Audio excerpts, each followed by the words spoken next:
학생 여러분 안녕하십니까? 장일입니다. 오늘은 영화산업과 마케팅 그 두 번째 시간입니다. 지난 시간 우리는 영화 상품이라는 주제로 공부를 해보았었는데요. 영화 상품의 여러 가지 특징들에 대해서 공부를 했던 것이 영화에 대한 미시적인 접근이었다면 오늘 공부할 영화 산업의 특징에 대해서 공부를 하는 것은 영화에 대한 거시적인 접근이라고 할 수 있겠습니다.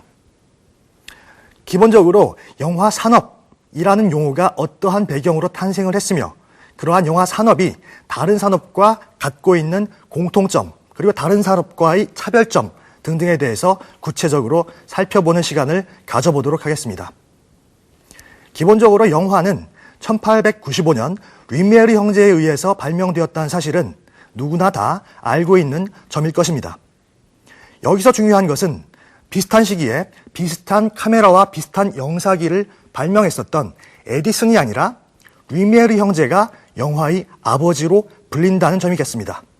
그 이유는 바로 에디슨이 그 영사기, 그 카메라를 가지고 개인적인 실험 활동에만 자기의 영역을 구축했다면, 국한했었다면 류미에르 형제는 영화를 제작하고 그것을 또한 대중에게 유료로 상영했다는 점에서, 그러니까 제작과 배급, 상영 이 세 단계가 모두 이루어지는 형태의 영화를 만들어냈다는 점에서 류미에르 형제가 영화의 아버지로 불리는 것입니다. 어쨌건 간에 이 류미에르 형제에 의해서 발명된 영화는 초창기에는 유럽과 미국 그 커다란 두 주축을 중심으로 해서 발전을 하게 됩니다. 하지만 이내 제1차 세계대전과 제2차 세계대전 두 번의 전쟁을 거치면서 영화 산업의 주도권이 완전히 미국으로 넘어가게 되는데요.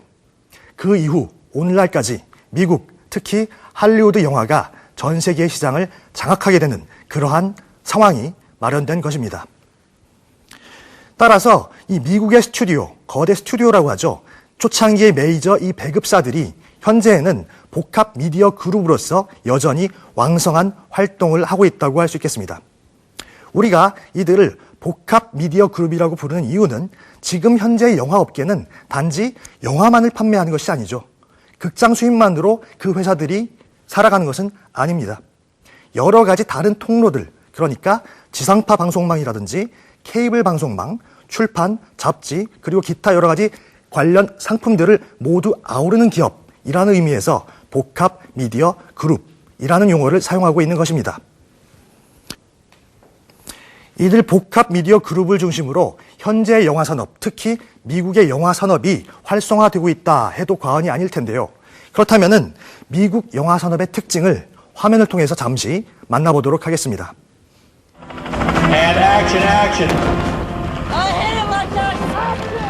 미국의 영화 산업은 단순히 자국민을 위한 문화 컨텐츠로 제한되지 않는다. 할리우드에서 만들어지는 모든 영화는 글로벌을 지향한다. 이에 미국의 영화 산업은 세계를 휘어잡는 하나의 브랜드가 됐다. 국내에서 활약하고 있는 젊은 감독들을 일컬어 할리우드 키즈 세대라 부를 만큼 그 영향력이 막대한 것도 사실이다. 해마다 새로운 기술이 도입되고 고속 성장을 주도하는 것 역시 미국 영화 산업의 특징이다. 철저히 계획적으로 만들어진 시스템 속에서 영화는 대단히 사업적인 컨텐츠로 부활한다. 그리고 미국에서 영화는 대단히 중요한 수출입의 주인공이다. 때로는 다른 장르의 사업들에 있어서도 올바른 가이드를 제시한다. 그리고 세계를 향한 글로벌 산업으로서의 미국 영화 산업은 지금도 계속해서 발전해 나가고 있다. 화면을 통해서 보신 것처럼 미국의 영화 산업의 영향력은 자국 내의 범위로 국한되지 않고 전 세계로 그 위세를 떨치고 있습니다. 미국 영화 산업에 있어서 그 정책적인 문제를 국가적 차원에서 관장하는 공식적인 기구는 없습니다. 하지만 국무부나 무역대표부 등의 통로를 통해서 자국의 영화를 적극 수출하고 또한 자국의 영화가 해외 시장을 장악하는 것을 목표로 열심히 활동을 하고 있는 것은 분명한 사실인 듯합니다. 따라서 미국 영화 정책의 특징을 한마디로 요약하자면 자국의 영화가, 미국 할리우드 영화가 수출되고 해외 시장을 장악하는 데 있어서 걸림돌이 되는 여러 가지 장애물들을 하나씩 제거해 가는 것이라고 할 수 있겠습니다. 따라서 그 이외의 나라들, 미국을 제외한 다른 나라들에서는 자국의 영화를 보호하기 위해서 스크린 쿼터 제도라든지 여러 가지 정책적인 보호 차원의 어떤 문제를 생각할 수밖에 없는 것이 현실의 사정이라고 할 수 있겠습니다. 또한 이 미국의 영화 산업 혹은 할리우드를 이야기할 때 빼놓을 수 없는 용어가 스튜디오 시스템이라는 것일 것입니다. 그렇다면 과연 스튜디오 시스템이 무엇인지 살펴보도록 하겠습니다.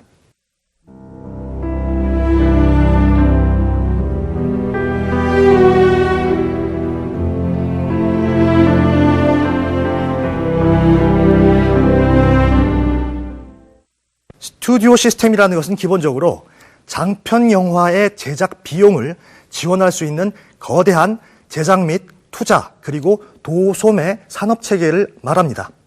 그러니까 제작과 배급과 상영 모두를 관장하고 있는 어떤 메이저 회사가 중심에 서고 그 회사들이 영화를 대량 생산하기 위해서 구축한 시스템이 바로 스튜디오 시스템이라는 것이지요.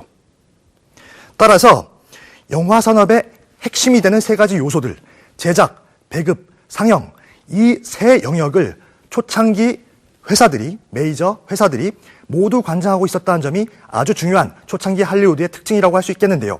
이처럼 제작, 배급, 상영의 3단계를 모두 관할하고 있는 이 거대한 스튜디오의 모습, 스튜디오의 시스템을 설명하는 용어가 바로 수직통합, vertical integration이 되겠습니다. 그렇다면은 이 스튜디오 시스템을 중심으로 형성되었던 할리우드라는 어떤 지역, 그리고 미국 영화의 대명사라고 할 수도 있는 이 할리우드라는 용어에 대해서 잠시 화면을 통해서 만나보도록 하겠습니다. 할리우드란 단어는 영화를 시작으로 할리우드 스타, 할리우드 스타일 등 미국 영화를 상징하는 대표적인 용어가 됐다.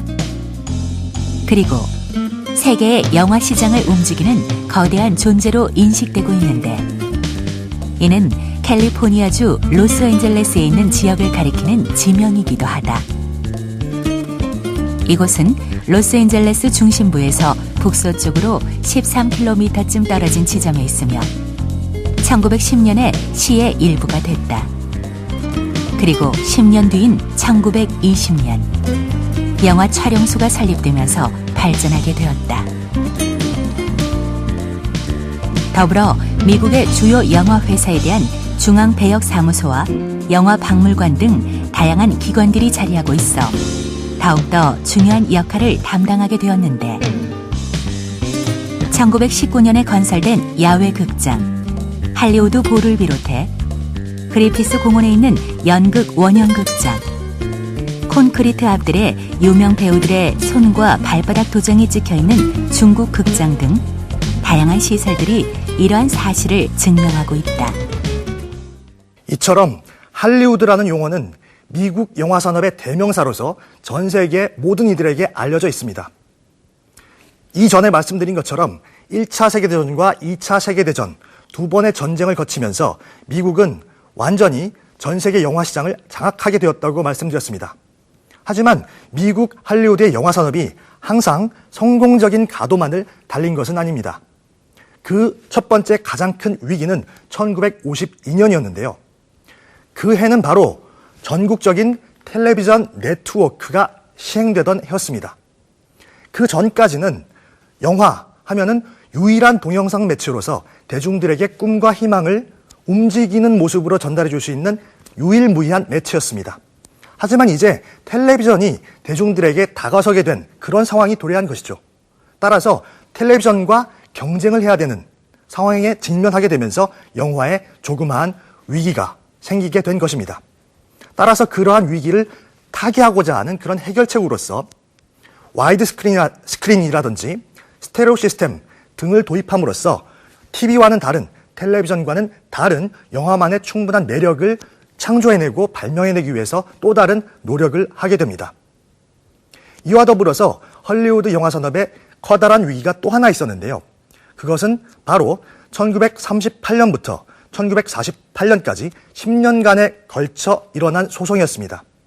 이는 제작, 배급, 상영을 모두를 관장하는 모습을 독점 혹은 독과점이라고 본 미국 정부가 그 당시 거대 스튜디오였던 파라마운트를 상대로 소송을 걸었던 것인데요. 이 미국 정부 대 파라마운트 사건의 결론은 바로 제작, 배급, 상영의 수직 통합 시스템을 무너뜨리는 것이었습니다. 따라서 이 대법원의 판결 이후에 미국의 메이저 스튜디오들은 제작과 배급을 관장할 수는 있어도 상영에는 손을 대지 못하는 그런 상황이 형성되었습니다. 극장, 영화관 사업을 못하게 되었다는 것이지요. 이처럼 미국 정부 대 파라마운트 사건은 수직 통합 시스템, 버티컬 인테그레이션 시스템을 무너뜨리게 되는 그런 계기가 되었다라는 점을 기억해 두시면 좋겠습니다. 그렇다면 지금 계속해서 메이저 배급사라는 용어가 나오고 있는데, 그렇다면 미국의 메이저 배급사에 대한 설명을 화면을 통해서 잠시 만나보도록 하겠습니다. 영화라는 문화가 대단히 큰 경제성을 가지고 있는 것은 이미 공인된 사실이다. 우리가 흔히 알고 있는 워너 브라더스, 20세기 폭스, 월트 디즈니 픽처스 등 다양한 영화 배급사들이 일부 대기업과 연계하여 공인된 활동을 펼치고 있다. 워너 브라더스 역시 워너 커뮤니티 주식회사란 대기업의 일부이다. 배급과 상영, 그리고 마케팅에 이르기까지 좀 더 조직화되고 세분화적인 이익을 담당하는 것이 바로 배급사의 역할이다. 그리고 미국의 대형 배급사들은 기본적인 배급의 원리에 대해 아주 철저하게 입각하고 있다. 배급을 담당하고 있는 각 영화사에서는 자사의 독특한 엠블렘을 내세우면서 회사의 이미지를 구축하기도 하는데, 횃불을 든 여신이 등장하는 콜롬비아사를 비롯하여 지구본이 돌아가는 유니버셜사, 사자가 울부짖는 엠블렘의 MGM, 그리고 음악 엠블렘으로 더 유명한 20세기 폭스사까지 단순히 영화의 배급사로 끝나는 것이 아니라 하나의 기업 이미지를 만들어냄으로써 배급사 이름만 봐도 영화에 믿음이 가게끔 만드는 역할을 해내고 있는 것이다. 배급사에 대한 설명을 화면을 통해서 잠시 살펴보았는데요. 이 메이저 배급사 혹은 메이저 스튜디오를 이야기할 때 가장 중요한 것은 바로 수직통합이라는 단어입니다. 그러니까 1948년 미국 정부 대 파라마운트 사건이 일어나기 전까지는 제작, 배급, 상영의 세 단계를 모두 관장할 수 있었던 이 스튜디오가 그 사건 이후, 대법원의 판결 이후에는 제작과 배급까지만 관장할 수 있고 상영은 관장할 수 없게 되었다는 사실이 이 배급사와 관련해서 가장 중요한 사실이라고 할 수 있겠습니다. 이와 더불어 초창기 배급사에 있어서는 아주 중요한 특징이 하나 있습니다. 그것은 바로 초창기에 생겼던 메이저 스튜디오들 7군데 가운데 6곳이 바로 유대인에 의해서 설립되었다는 것입니다. 그러니까 우리가 알고 있는 대부분의 영화사들, 유니버설, 파라마운트, 워너브러더스, MGM 등의 거의 모든 영화사들은 바로 유대인에 의해서 설립되었다는 것이죠. 그만큼 헐리우드 영화 산업에 있어서 유대인의 영향력이 그만큼 크다라는 점을 방증해주는 사례라고 할 수 있겠습니다.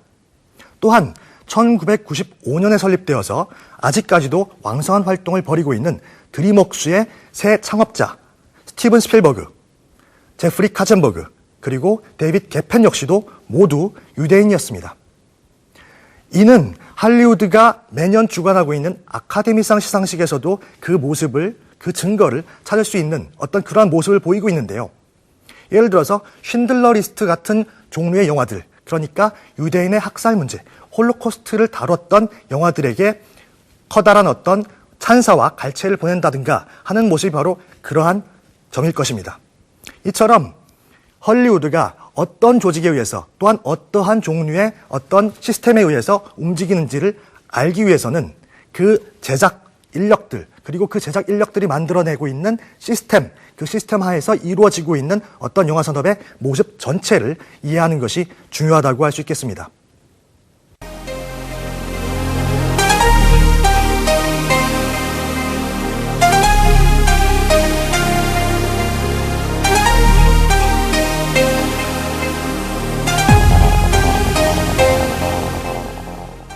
이 스튜디오 시스템, 배급사를 중심으로 이루어지는 스튜디오 시스템과 더불어서 헐리우드 영화 산업, 미국의 영화 산업에 있어서 빼놓을 수 없는 커다란 특징은 바로 스타 시스템일 것입니다. 스타, 어떤 줄거리 중심적인 이야기를 만들어내는 것이 아니라 어떤 한 이미지, 대중에게 인지도가 있는 이미지를 가지고 있는 특정 배우나 특정 모델을 이용해서 관객들의 관심을 끄는 것이겠죠. 이는 초창기 대략 1910년대경부터 헐리우드 영화 산업에서 적극적으로 활용하고 있는 시스템이었습니다. 그렇다면 먼저 이 스타 시스템에 대한 간략한 소개를 화면을 통해서 보시도록 하겠습니다. 할리우드 영화사의 스타 시스템은 다음과 같다. 한 명의 배우에게 동일한 이미지의 역할을 계속해서 맡김으로써 그만의 이미지를 만들게 하고 대중들이 그것을 그대로 믿게 하여 해당 스타의 이미지를 판매하는 것이다. 스타 시스템이 절정에 이르렀던 1950년대 할리우드엔 스타에 대한 가십과 정보를 취재하는 특파원이 500명 넘게 상주하고 있었다. 하지만 당시엔 스타에 대한 가십이 영화 스튜디오에 의해 철저히 통제되었다고 한다.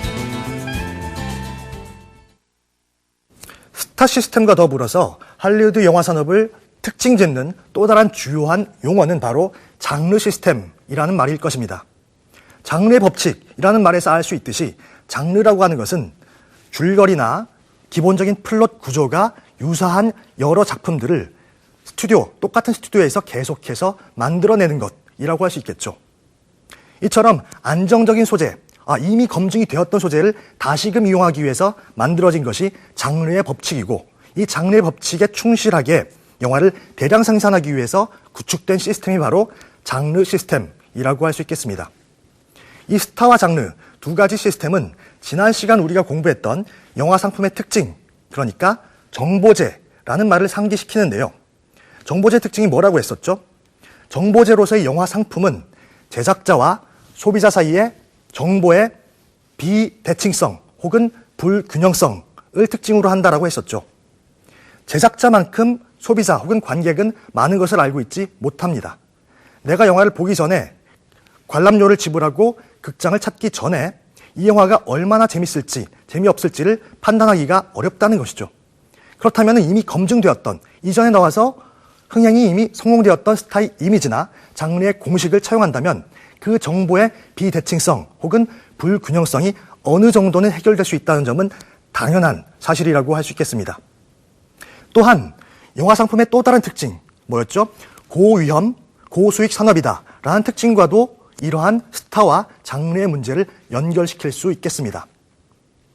고위험, 이 영화가 성공할지 실패할지 모르는 상황에서 제작자 입장에서 한 영화가 성공하는 모습을 보고 이 영화가 이런 이유에서 성공을 했으니까 다른 영화에도 똑같은 법칙을 이용하면 되겠다라고 생각할 수도 있는 것이겠죠. 그 법칙 중에 하나가 스타라는 이미지이고 또 다른 하나가 바로 장르의 공식, 장르의 법칙이라는 것입니다. 이처럼 스타와 장르의 문제를 영화 상품의 구체적인 특징과 연결해서 생각해 볼 필요가 있겠습니다. 그렇다면 스타 시스템 전반이 아닌 스타 하면 우리가 떠올리는 가장 대표적인 이미지가 누가 있죠? 마릴린 먼로라는 사람이 있을 것입니다. 그렇다면 이 마릴린 먼로라는 인물이 어떻게 해서 어떠한 방식으로 스타로 구축되었는지 그 모습을 화면을 통해서 만나보도록 하겠습니다.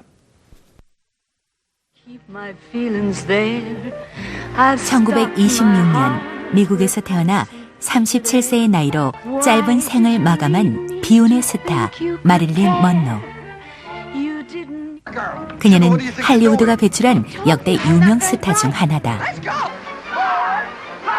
어린 시절 가정을 버린 아버지와 우울증에 걸린 어머니 사이에서 불안정한 유년 시절을 보낸 그녀는 사진 모델을 시작으로 영화 단역 배우로 진출하게 됐다.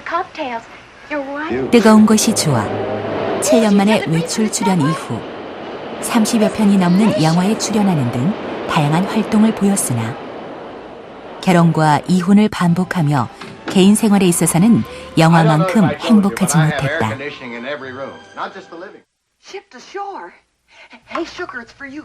그리고 37의 짧은 생을 약물 과다 복용으로 마감하게 된다. 하지만 현재 하나의 명사처럼 불리고 있는 할리우드 스타일의 시작이자 가장 뜨거운 할리우드의 이꼴로 전 세계를 망라하고 끊임없이 사랑받고 있다.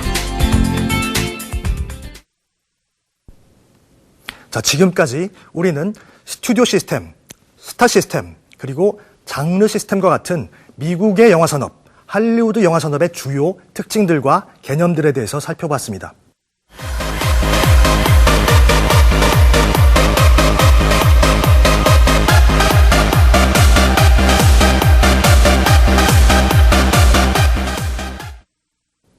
이러한 미국의 영화 산업의 특징은 우리나라에도 그대로 영향력을 행사하고 있는데요. 그 결정적인 계기는 1990년대 우리나라의 영화 산업이 물적, 질적으로 성장하기 시작하면서부터였습니다. 그 당시, 그러니까 1990년대 당시 우리나라는 지방의 흥행사 중심의 영화 산업, 그러니까 예전의 모습이죠. 예전의 모습이 힘을 잃기 시작하고 대기업과 금융자본이 영화 산업에 적극적으로 끼어들기 시작합니다. 또한 뒤를 이어서 중소기업이나 신흥 창업 투자 회사들이 영화 산업에 적극적인 관심을 시작하게 되는 것이지요. 그 결정적인 계기 중에 하나는 1995년의 영화진흥법이었습니다.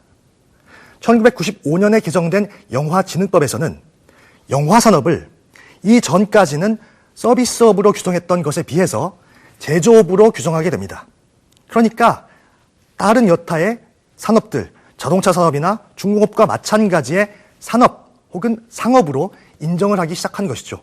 그때부터 물적인 지원이 가능해졌고 그것을 바탕으로 한국 영화가 질적으로 양적으로 성장할 수 있는 계기가 마련된 것입니다. 한국 영화의 양적, 질적 성장의 밑바탕에는 스크린 쿼터제를 빼놓을 수 없겠습니다. 스크린 쿼터제로 인해서 한국 영화의 지속적이고 안정적인 발전이 가능했다라고 해도 과언이 아닐 텐데요. 바로 이 스크린 쿼터제에 대해서 간략히 설명을 드리도록 하겠습니다. 2006년 이전에 존재했던 스크린 쿼터 제도에 따르면 모든 상영관은 1년에 146일 이상을 한국 영화를 상영해야 됐습니다. 물론 그 당시의 필름 수급 사정이나 극장의 성수기 등을 고려해서 40일 정도를 감면받을 수 있었기 때문에 실제로는 1년에 106일 이상을 한국 영화를 상영해야만 하는 그러한 제도가 있었던 것이죠. 하지만 2006년부터 한미 FTA가 통과되면서 2006년 7월 1일부터는 그것이 반으로 줄어서 1년에 73일만을 한국 영화를 상영하도록 하는 규정으로 개편되었습니다. 물론 그 수가 반으로 줄긴 했지만 여전히 한국의 스크린 쿼터 제도가 존재하는 이 상황에서 과연 이 제도를 얼마만큼 확대시키고 유지, 보완할 것인지에 대한 사회적인 논의가 필요하다는 것은 너무도 당연한 일일 것입니다. 스크린 쿼터 제도와 같은 여러 가지 제도를 통해서 자국의 영화 산업을 보호하려는 움직임은 비단 우리나라에서만 찾아볼 수 있는 문제는 아닙니다. 현재 전 세계적으로 약 10여 개국에서 스크린 쿼터제 혹은 이와 유사한 제도를 시행하고 있는데요. 그 대표적인 국가로는 프랑스, 스페인, 멕시코, 그리스 등을 들 수 있겠습니다. 그 중에서도 특히 스페인의 경우에는 스크린 쿼터 제도와 배급 쿼터 제도를 동시에 운영하고 있습니다. 이처럼 10여 개국 이상에서 스크린 쿼터 제도가 운용되고 있지만 우리나라가 유일하게 직접적인 처벌 조항을 갖추고 있다라는 점도 기억할 만한 사실일 것입니다. 결론적으로 스크린 쿼터 제도를 비롯한 자국의 영화 산업에 필요한 보호 정책을 꾸준히 개발하는 모습은 앞으로 영화인들뿐만이 아니라 우리 일반 대중, 일반 관객의 입장에서도 꾸준히 고민해야 할 문제라고 생각됩니다.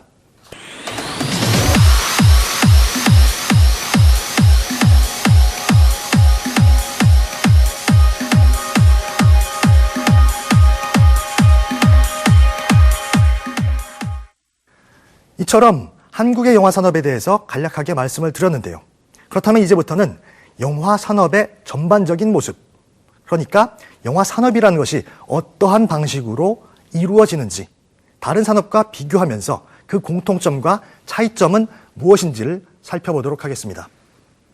결론적으로 한 편의 영화가 만들어져서, 그러니까 제작되어서 배급되고, 그러니까 유통되어서 소비자들에게 소비되는, 그러니까 상영관에서 상영되는 이러한 일련의 과정은 여타의 다른 상품들이 만들어져서 소비자에게 유통되고 판매되는, 그리고 소비되는 그 과정과 크게 다르지 않다라고 할 수 있겠습니다.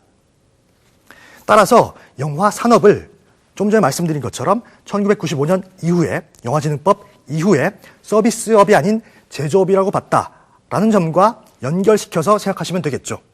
다른 제조업과, 그러니까 그 제조업에서 만들어진 여타의 상품들과 같은 방식으로 그 제작과 소비가 이루어진다고 기억하면 되겠습니다. 일단 그렇다면은 영화 산업의 출발점은 자본이겠죠. 그 한 편의 영화를 만들기 위해서 필요한 돈, 자금줄이 있어야 됩니다. 따라서 제작자와 투자사들이 모여서 한 편의 영화에 대한 예산 확정서를 만들어내야겠죠. 기본적으로 그 출발점에는 제작자 혹은 제작사가 위치합니다. 그 어떤 특정 제작자와 감독 등이 모여서 인건비와 제작 경비 등을 포함한 예산 계획서를 투자사에게 제출을 하고, 그 투자사로부터 일정 금액 이상의 자금을, 투자를 받아서 본격적으로 영화 제작이 착수되는 그러한 방식으로 이루어지는 것이 당연하겠죠. 물론 요즘과 같이 경제적으로 어려운 시점에는 이 투자사로부터 아예 자금을 투자받지 못하는 경우도 많이 생기기 때문에 애초에 펀딩 단계부터 무너지는 그러한 영화들도 많이 찾아볼 수가 있습니다. 그렇다면 일단 제작이 시작된 후에 그 영화가 만들어지는 방식은 사실 이렇게 생각하시면 되겠습니다. 일반 기업, 대기업이나 중견 기업이 아닌 신흥 벤처기업을 생각하시면 되겠는데요. 그 벤처기업이 어떠한 특정 아이디어나 프로젝트를 가지고 누군가 거대 자본으로부터 투자를 받아서 자기의 프로젝트를 실행시키는 과정, 그 과정이 바로 한 편의 영화 상품이 준비되고 직접적으로 영화 제작에 들어가는 과정과 마찬가지다라고 생각할 수 있겠습니다. 다음으로는 배급의 문제를 생각해 볼 텐데요. 배급이라고 하는 것은 영화의 유통 과정을 관장하는 그러한 업무라고 할 수 있겠죠. 일단 요즘 세상에서의 배급은 비단 영화관에서의 상영도 당연히 관장하겠지만 그 외 텔레비전이나 비디오, DVD, 인터넷, 그리고 케이블 텔레비전 등 다양한 통로를 통해서 관객들과 영화를 만나게 해주는 일까지도 광의의 커다란 의미의 배급이다라고 할 수 있겠습니다. 정리하자면 이 배급회사는 제작사로부터 영화를 배급할 수 있는 권리를 양도받은 후에 전국적인 규모 혹은 지역별 단계별로 상영관을 확정하고 일정 기간 동안 상영할 수 있는 권리를 특정 영화관에 제공하는 그러한 업무를 담당하고 있다라고 하겠습니다. 배급회사들은 종종 특정 아주 훌륭한 영화 작품들을 미리 공급할 수 있는 그런 권리를 선점하기 위해서 직접적으로 투자나 제작에 뛰어들기도 합니다. 이 경우에는 배급사와 투자사 혹은 제작사가 합쳐진 형태의 어떤 기업이다라고 생각하시면 되겠습니다. 다음으로 영화관, 그러니까 대중 혹은 관객이 영화를 최종적으로 소비하는 창구인 영화관을 생각해 볼 수 있겠습니다. 영화관은 영화라는 매체를 우리가 최종적으로 소비하는 그런 통로입니다. 물론 지금은 좀 전에 말씀드린 것처럼 영화관뿐만이 아니라 텔레비전이나 DVD, 비디오, 인터넷, 케이블 텔레비전 등을 통해서 여러 단계를 거치면서 우리가 영화라는 상품을 소비할 수도 있겠지만 가장 기본이 되는 통로는 바로 극장, 영화관이라는 점을 잊지 말아야겠습니다. 여기서 지난 시간에 배웠던 개념 하나가 또다시 생각이 나는데요. 그것은 바로 영화라는 매체는 기본적으로 의례적 기능을 가지고 있다라는 점일 것입니다. 그러니까 내가 직접적으로 관람료를 지불하고 영화관에 직접 찾아가서 영화를 관람한다라는 점, 긍정적이고 적극적인 모습이 영화 상품의 소비에는 분명히 결부되어 있다라는 점이 여타의 대중문화 상품, 그러니까 텔레비전 방송이나 라디오 방송과는 차별되는, 구별되는 부분이었다라는 점을 다시금 상기해 볼 필요가 있겠습니다. 특히 요즘처럼 극장에서의 소비가 적극적으로 이루어진 시기는 없을 것 같습니다. 그 적극적인 영화에 대한 소비, 영화 상품에 대한 소비를 촉진하는 대표적인 현대적 시설 혹은 설비가 바로 멀티플렉스 극장이 되겠는데요.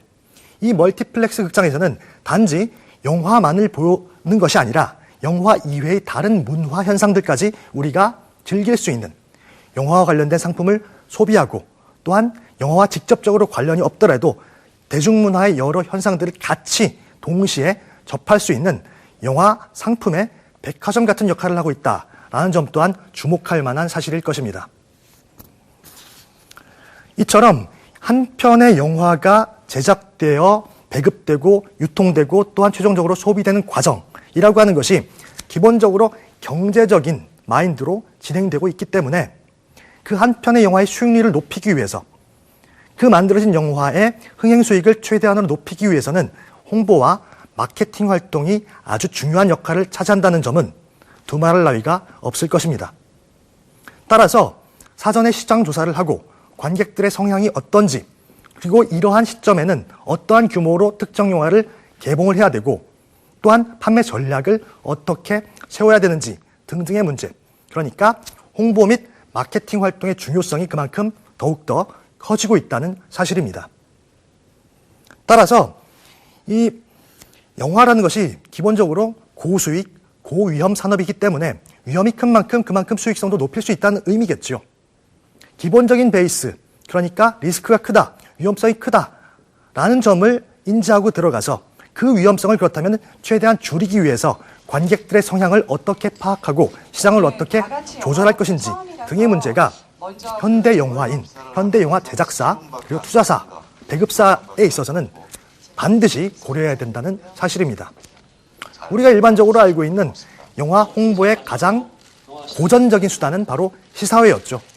평론가나 기자들을 상대로 하는, 대상으로 하는 기자시사회 혹은 VIP 시사회가 있고, 또한 특정 영화가 실제로 개봉되기 이전에 관객들의 반응을 미리 떠보는 그런 관객 시사회도 있었습니다. 물론 지금 현대 영화 산업에 있어서는 이 시사회만이 광고, 홍보, 마케팅 활동으로 국한되지는 않습니다. 영화의 사전 제작 단계부터 사후 제작 단계에 이르기까지 전 과정에 걸쳐서 자기의 영화를, 특정 영화를 어떻게 홍보를 할 것인가에 대한 문제는 누구나가 고민하고 있는 것이라는 점을 기억해야 될 것 같습니다. 자, 여태까지 살펴본 영화 산업의 특징은 주로 여타의 다른 제조업 혹은 여타의 다른 산업과 유사함, 공통점을 기반으로 설명된 것이었습니다. 하지만 영화 산업이라고 하는 것은 기본적으로 여타의 다른 산업, 다른 제조업과는 구별되는 구체적인 특수성도 지니고 있습니다. 그렇다면 그 특수성에는 어떠한 것들이 있는지 하나하나 조목조목 살펴보도록 하겠습니다. 먼저 영화 시장에는 이 투자자와 제작자 사이에 여러 가지 형태의 다양한 시장들이 존재합니다. 물론 그 여러 시장들을 한데 묶어서 그것을 영화 시장, 그러니까 제작자, 첫 단계인 제작자와 마지막 단계인 소비자 관객 사이에 영화 시장이라고 뭉뚱그려서 거시적으로 바라볼 수도 있겠지만, 그것을 조목조목 하나하나 나눠보자면, 첫째로 투자자와 제작자 사이에는 자본시장이라는 것이 존재하고, 두 번째로 제작자와 배급사 사이에는 작품시장이라는 것이 존재하며, 세 번째로 배급사와 상영관 사이에는 스크린시장 혹은 배급시장이 존재합니다. 그리고 마지막으로 상영관과 소비자 사이에는 상영시장 혹은 소매시장이라는 것이 존재하는데요. 이런 커다란 네 종류의 시장이 존재한다라는 점이 다른 산업과 어느 정도 차별되는 영화 산업 그리고 영화 시장만의 특징이라고 할 수 있겠습니다. 우선 간략하게 결론부터 말씀을 드리면, 경제적인 시각에서 경제적인 마인드로 접근할 때 영화 상품의 생산과 유통 그리고 소비에 있어서 가장 중요한 시장은 이 네 가지 중에서 바로 세 번째, 그러니까 배급사와 상영관 사이의 스크린 시장 혹은 배급 시장이라고 할 수 있겠습니다. 하여튼 이러한 기본적인 어떤 시장의 특수성을 고려하고 영화 산업의 특수한 지점들을 하나하나 살펴보자면, 먼저 첫 번째로 말씀드릴 수 있는 것이 바로 영화 산업이라고 하는 것은 고위험, 고수익 산업이다라는 것이겠습니다. 고위험, 고수익 산업이라는 말은 계속해서 반복적으로 강조되고 있는데요. 그만큼 영화 산업이 특정 어떤 구체적이고 합리적인 어떤 마인드로는 해결되지 않는 불확실성을 근거로 하고 있다라는 점을 점으로 설명될 것입니다. 일종의 주식 투자자가 주식을 어느 정도의 위험을 감수하고 판매하고 사들이는 과정과 유사하다고 할 수 있겠는데요. 기본적으로 어느 정도의 포트폴리오, 그러니까 분석을 통해서 형성되는 주식시장보다도 훨씬 더 그 불확실성이 큰 산업이 바로 영화산업이라고 할 수 있겠습니다. 하지만 반대급부로서 그 위험성이 큰 만큼 하나의 영화가 소위 대박이 나면 그만큼의 커다란 높은 수익, 고수익을 얻을 수 있다라고 생각하시면 되겠습니다. 두 번째로 이 영화산업만의 독특한 특징이라고 들 수 있는 것은 영화의 제작자, 그러니까 제작, 배급, 상영으로 나눴을 때 이 제작자가 영화에 대해서 안는 경제적인 위험 부담은 없는 것이 일반적이라는 사실이 여타의 산업과 구별되는 영화산업만의 독특한 특징이라고 할 수 있겠습니다. 물론 이 제작자가 투자에까지 손을 대는 경우, 그러니까 제작자의 역할과 투자자의 역할을 동시에 하는 경우에는 자기가 투자한 만큼의 경제적인 손실도 감수를 해야겠죠. 하지만 일반적으로 제작에만 관여하는 경우 그 영화의 경제적인 손실 부분에 대해서는 책임지지 않는 것이 일반적이다라고 기억하시면 되겠습니다. 그리고 세 번째로 이 배급사의 역할은 다른 산업과 비교를 하자면 이 제조업의 경우에는 도매상의 역할을 하고 있는 것이고 문화 콘텐츠 사업의 경우에는 출판업자의 역할을 하고 있는 것이다 라고 보시면 되겠는데요. 기본적으로 이 배급사들은 그 흥행 수입에 있어서의 한 6, 7% 정도를 그 배급 수수료로 받는다고 합니다. 물론 이 경우에도 배급사가 제작까지 겸하는 경우, 또한 더 나아가 투자까지 겸하는 경우에는 이 수익률에 차이가 있을 수밖에 없겠죠. 하지만 기본적으로 배급사라고 하는 것은 도매상의 역할, 출판업자의 역할과 유사하다라는 점을 기억하시면 되겠습니다. 그리고 넷째, 상영관이라고 하는 것은 당연히 직접적으로 소비자가, 그러니까 관객, 일반 대중이 특정 영화 상품과 만나는 공간입니다. 그러니까 여타의 다른 산업과 비교해서 설명하자면 소매상이 되겠죠. 이 소매상을 통해서 우리가 영화 상품을 소비한다. 다른 상품을 소비하는 것처럼 라는 점에서는 다른 산업과의 공통점이라고 할 수 있겠습니다.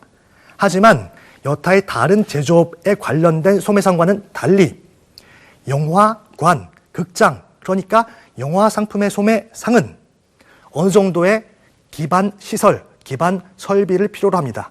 극장이라는 커다란 공간과 영사기 등등 커다란 자본과 그 자본을 들여서 만든 기간 설비, 기간 시설이 필요하다는 것이죠. 그것이 바로 여타의 다른 산업에 있어서의 소매상과의 차이점이라고 할 수 있겠습니다. 물론 상영관과 더불어서 DVD나 인터넷 등 여러 가지 다른 통로가 존재한다라는 점, 그러니까 소매상이 한 통로가 아니라 여러 가지 다른 차원에서 진행된다라는 점 또한 다른 산업과 구별해서 생각해야 되는 문제라고 할 수 있겠습니다. 다음으로 다섯 번째, 이 영화 상품의 소비자인 관객의 입장에서 생각을 해보자면 영화 산업의 특징을 이렇게 정리할 수 있겠습니다.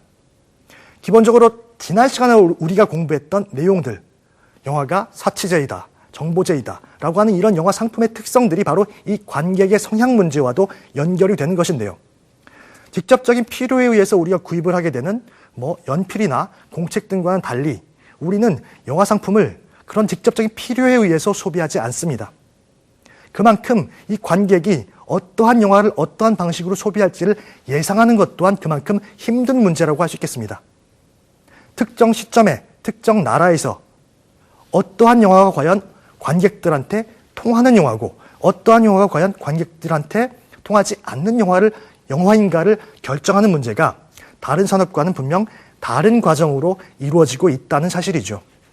따라서 일반적으로는 이 장르에 대한 선호도랄지 스타에 대한 선호도, 그리고 마케팅을 어떻게 하는가, 전략, 입소문, 그리고 관객들의 기본적인 신상 정보들, 성별이랄지 나이랄지 출신 지역이랄지 소득이랄지 이런 것들을 면밀히 분석해서 한 영화 상품의 홍보 및 마케팅 활동을 펴나가는 것이 바람직하다고 할 수 있겠습니다. 영화 관객에 대한 이야기를 할 때 빼놓을 수 없는 부분은 바로 현대 영화 관객의 적극성 내지는 능동성에 관한 부분일 것입니다. 예전의 관객, 그러니까 초창기 영화가 처음 탄생했을 때의 관객은 물론이고 1950년대, 60년대의 관객에 비교해 봐서도 현대 2000년대의 관객은 훨씬 더 능동성과 적극성을 띠고 있다는 것이죠. 그만큼 그 영화, 특정 영화에 대한 선호도의 표현 역시도 훨씬 더 적극적인 방식으로 이루어지고 있습니다. 어떻게 보면 이러한 점이 그러한 선호도를 이끌어내서 마케팅을 하고 광고를 하고 홍보를 하는 제작사 혹은 투자사의 입장에서는 훨씬 더 수월해진, 산업적인 측면에서 볼 때 수월하게 어떤 산업을 영위해 나갈 수 있는 그러한 부분이라고도 할 수 있겠습니다. 그만큼 적극적으로 의사를 표출하는 관객의 요구를 적극적으로 오히려 역으로 맞춰가는 모습이 바로 그러한 모습이 되겠죠. 영화라고 하는 것은 기본적으로 제작과 배급과 상영의 모든 단계가 아우러진 것, 그것을 완전한 형태, 완벽한 형태의 영화 산업이라고 할 수 있다라고 말을 했었습니다.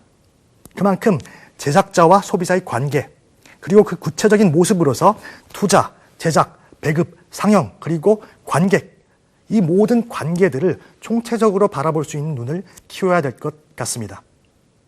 오늘은 영화 산업과 마케팅 두 번째 시간으로 영화 산업의 특성에 대해서 구체적으로 공부를 해보았습니다. 다음 시간부터는 2시간에 걸쳐서 해외의 영화 산업에 대해서 공부를 하게 될 텐데요. 우선 세 번째 시간에는 해외의 영화 산업 중에서 서구권을 중심으로 그 구체적인 모습들을 살펴보는 시간을 가져보도록 하겠습니다. 자, 오늘 하루도 공부하시느라 수고하셨습니다. 고맙습니다. 다음 시간에 뵙겠습니다.